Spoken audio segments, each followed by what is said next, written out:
19 people were hanged. 1 man was crushed to death. 5 others died in jail awaiting trial.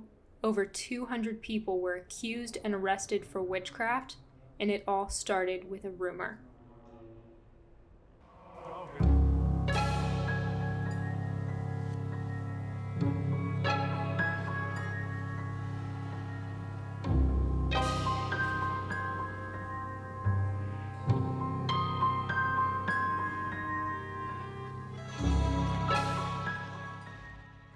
The Massachusetts Bay Colony faced an uptick of witchcraft accusations in the years before the Salem witch hunts.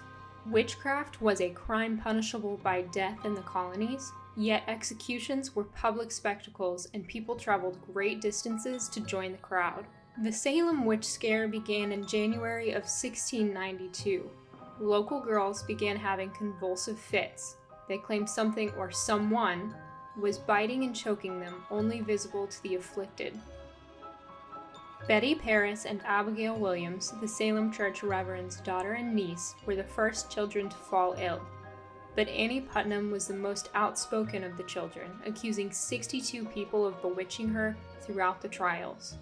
Reverend Paris begged an old friend, Dr. William Griggs, to examine his daughter and niece. Dr. Griggs couldn't identify anything medically wrong with the girls and diagnosed them as being under an evil hand. The Reverend understood this diagnosis to mean the girls were bewitched. Could their sufferings be the work of the devil? Reverend Paris demanded the girls divulge the names of the witches afflicting them. 9-year-old Betty eventually repeated the name of the Paris' slave, Tituba. 12-year-old Abigail identified Sarah Good and Sarah Osborne. Local authorities rounded up all 3 women for examination.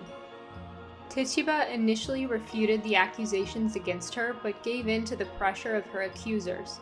She claimed the devil appeared to her and bid her serve him, even admitting to signing the devil's book with her blood. Confession was the most damning testimony to witchcraft, especially with vivid detail. Tituba described gatherings in the woods after dark where her fellow witches flew by broomstick to meet. These details enamored the crowded court, possibly saving her life. Witness testimony of an unexplainable tragedy after an altercation was another effective form of proof. For example, Bridget Bishop cast an eye at the Salem Village meeting house as she entered the courthouse for trial, and a large roof timber came tumbling down inside. Specters were insubstantial beings identical to their human counterparts. The specters of accused witches were said to torment their victims from a dimension only the afflicted could see. Spectral evidence was testimony from those victims about supernatural visitations from a specter. There was also the touch test, where accused witches would touch an afflicted person during a convulsive episode and the convulsions would cease. Specters might even confess their guilt to the afflicted, who would then announce confessions to the court. Terrified Puritans believed they were under attack by the devil. On June 10th, Bridget Bishop was the first accused witch to be hanged. Her execution brought the trials to a halt as the community coped with the loss of their neighbor. William Phipps, the governor of the Massachusetts Bay Colony, asked local ministers for their opinions about the witch hunt proceedings. The ministers replied on June 12th with the return of several ministers penned by Cotton Mather. They expressed hesitations with spectral evidence as direct testimony, but concluded their letter with praise and support for speedy and vigorous prosecutions. Unfortunately, Phipps misunderstood the letter as an encouragement to proceed with the trials as they had been. 2 weeks after Bishop's death, the witch hunts continued. The first several accused women fell into the stereotype of witches as grumpy old hags. Sarah Good was left in severe debt from a previous marriage, and villagers thought her rude. Sarah Osborne married an indentured servant from Ireland, an outsider to the townsfolk. Sarah had been laid ill for months and couldn't attend church sermons. Her absence from church was very much noticed and strengthened a case against her for conspiracy with the devil. Bridget Bishop had been accused and acquitted of witchcraft years before the Salem witch hunts began. She was considered abrasive and outspoken. Rumors had even circulated she bewitched her late husband to death, But Rebecca Nurse was quite the opposite.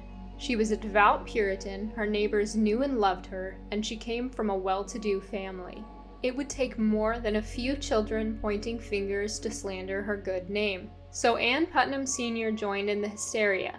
She accused Nurse's specter of ailing her and began having convulsive fits of her own. After Nurse's arrest, her neighbors organized a petition on her behalf with the signatures of 35 residents. During her examination, Anne Sr. told the court Nurse's specter brought a little red book for her to sign, threatening to tear her soul out of her body if she didn't comply.